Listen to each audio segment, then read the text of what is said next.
Hi friends, ఎలా ఉన్నారు? బాగున్నారా? నేనైతే చాలా బాగున్నాను. మీరు కూడా బాగున్నారని అనుకుంటున్నాను.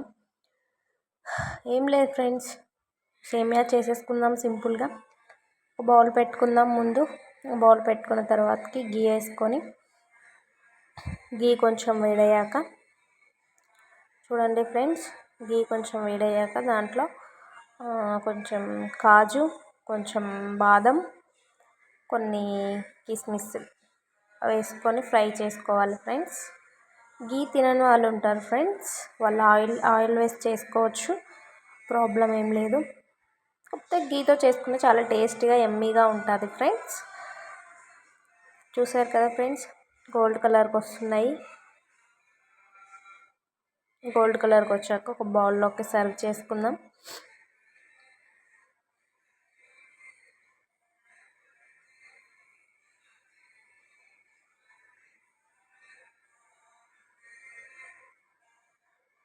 అండ్ ఫ్రెండ్స్, చిన్న చిన్న పప్పు ఏంటంటే పుచ్చపప్పు ఫ్రెండ్స్. అవి బౌల్లోకి తీసిన తర్వాత సేమియా వేసుకొని, సేమియా కూడా గోల్డ్ కలర్కి వచ్చేంత వరకు ఫ్రై చేసుకోవాలి ఫ్రెండ్స్. కొంతమంది నార్మల్గా ఫ్రై చేసుకొని దింపేస్తూ ఉంటారు. అలా చేస్తే అంత కలర్ఫుల్గా, అంత టేస్టీగా అనిపించదు. ఖచ్చితంగా బ్రౌన్ కలర్ అంటే గోల్డ్ కలర్ వచ్చేంత వరకు వేయించుకుంటేనే సేమియా టేస్ట్ అనేది వస్తుంది. చాలా టేస్ట్ ఉంటుంది. చూస్తున్నారు కదా ఫ్రెండ్స్, గోల్డ్ కలర్కి వచ్చేసింది సేమియా అంతా కూడా.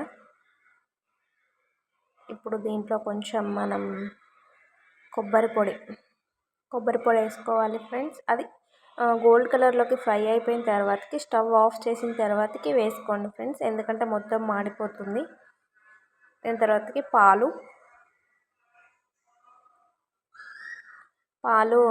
మీ ఇష్టం ఫ్రెండ్స్, ఎంత వేసుకోవాలన్నది.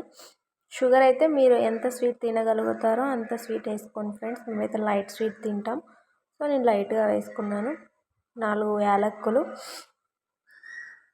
దంచేసుకోవాలి ఫ్రెండ్స్, స్మెల్ కోసం. ఫ్లేవర్ బాగుంటుంది, చాలా బాగుంటుంది ఫ్లేవర్ అయితే, నాకు చాలా ఇష్టం.